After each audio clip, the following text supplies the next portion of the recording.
প্রিয় দেশবাসী, আসসালামু আলাইকুম। মহান বিজয় দিবস উপলক্ষে আপনাদের সকলকে আমার পক্ষ থেকে জানাই শুভেচ্ছা ও অভিনন্দন।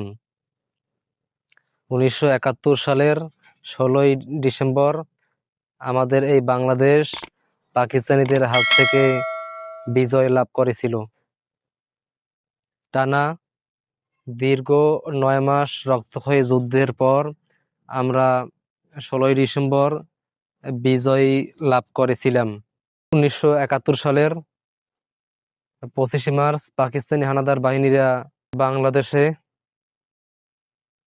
আসে এবং অনেক বাঙালিকে হত্যা করে, আর ঢাকা বিশ্ববিদ্যালয়ের অনেক ছাত্রকে তারা হত্যা করে এবং